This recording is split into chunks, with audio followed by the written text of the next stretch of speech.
Tali dapat memotong kayu, tetesan air dapat melubangi batu. Setiap ikhtiar yang luar biasa harus dijalani selangkah demi selangkah. Selama kita tidak pernah menyerah, maka kelak suatu hari pasti akan berhasil. Senyatanya, kegagalan yang sesungguhnya adalah ketika kita menghentikan langkah di atas segala proses perjuangannya. Semoga kita semua termasuk orang-orang yang bertakwa. Amin. Bismillahirrahmanirrahim. Assalamualaikum warahmatullahi wabarakatuh. Allahumma sholli ala sayyidina Muhammad wa ala ali sayyidina Muhammad. Allahumma sholli wa sallim wa barik alaihi. Astaghfirullahaladzim, astaghfirullahaladzim, astaghfirullahaladzim. Semoga kajian ini membuka mata hati kita, menghilangkan kesombongan, ria, angkuh, dan takabur, agar hati kita senantiasa selalu diisi dengan ismu zat sahaja, tanpa ada hal buruk lain yang bisa merusak keimanan kita. Pada kali ini, kami ingin membukakan mata hati kita, membangunkan insan kita, membangkitkan semangat beramal untuk berbuat baik. Semoga kajian ini bisa membuka hati dan pemikiran kita tentang ma'rifatullah. Ilmu ma'rifat yang bagaimanakah yang bisa membuat kita sampai kepada Allah? Ilmu itu hanya menyadarkan manusia akan adanya Allah dengan akal, sedangkan ma'rifat membawa manusia ke hadiratnya. Ilmu diperoleh dengan mencari, mempelajari, menelaah, hingga memperoleh sebuah kesimpulan, dan kesimpulan tersebut disebut sebagai pengetahuan. Untuk mendapatkan ilmu diperlukan panca indera sebagai media penerimanya. Ma'rifat tidak bisa diperoleh melalui pencarian ataupun penelitian, tidak dapat berhasil dari diskusi, dan tidak pula melalui kajian-kajian semata. Berpuluh tahun kita mempelajari ma'rifat dan beribu kitab yang kita baca tidak akan mengantarkan kita kepada ma'rifat di hati. Hanya sekadar ilmu di akal, bila diuji oleh Allah gagal, menyerahlah akhlak sebagai ahli ma'rifat. Kalau ada sebuah tulisan atau karangan atau kitab yang mengupas tentang ma'rifat, itu adalah sekedar suatu ilmu.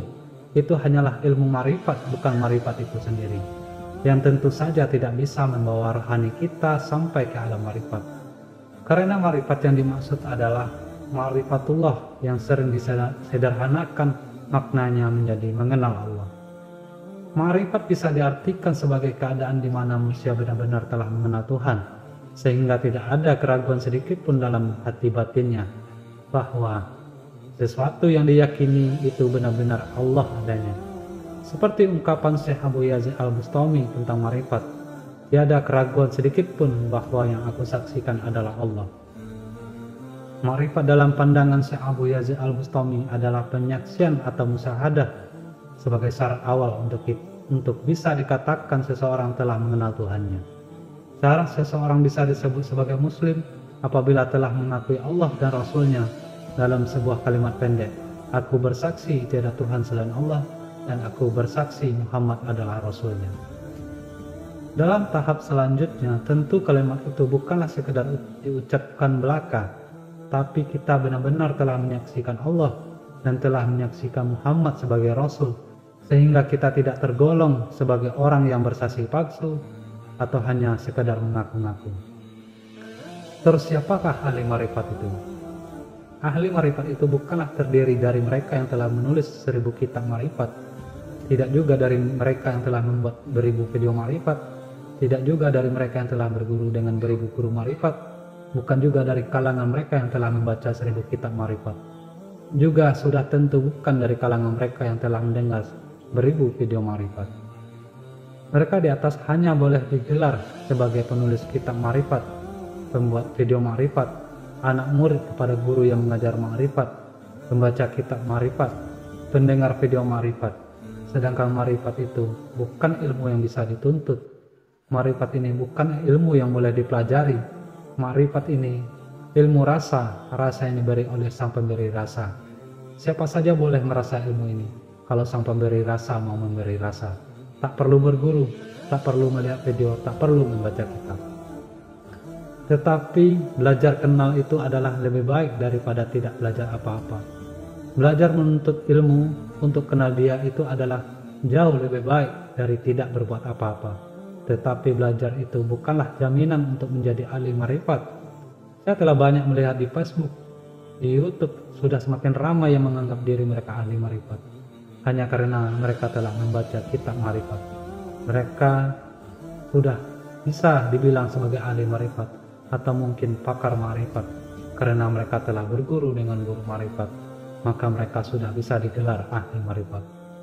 Berhati-hatilah, banyak guru marifat yang palsu di Facebook, di YouTube. Pepatah ada mengatakan, hanya jauh hari yang mengenal manikam. Maksudnya, perlu menjadi jauh hari dahulu barulah mampu mengenal manikam. Kalau belum lagi menjadi jauh hari, bagaimana hendak mengenal manikam?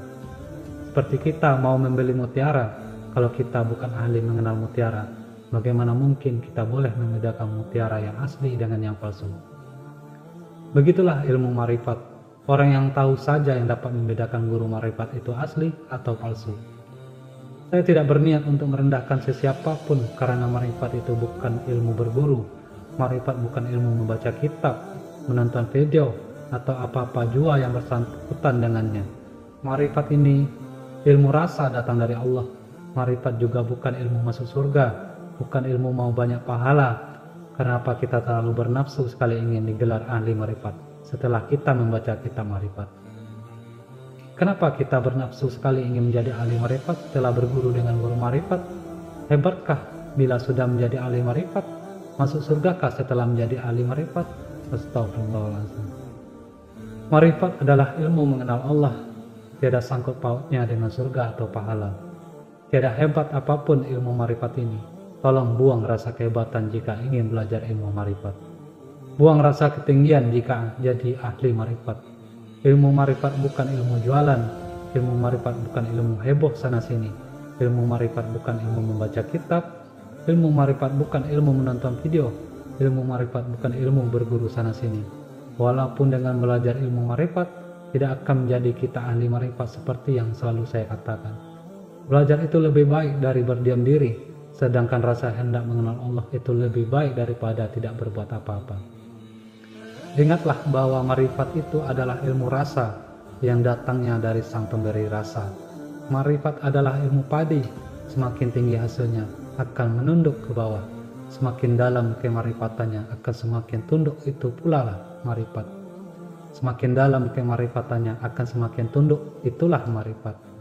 Dan karena Allah lah yang menghendaki kepada siapa saja dia hujamkan, baik yang berguru ataupun sebaliknya. Hanya hati yang bersihlah yang mampu mendapatkannya.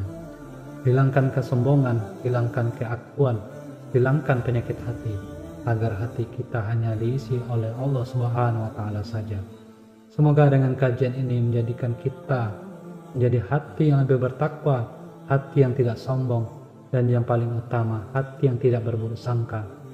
Selalulah bermusyahadah kepada Allah. Semoga kajian ini menambah keimanan kita. Amin ya rabbal alamin. Assalamualaikum warahmatullahi wabarakatuh.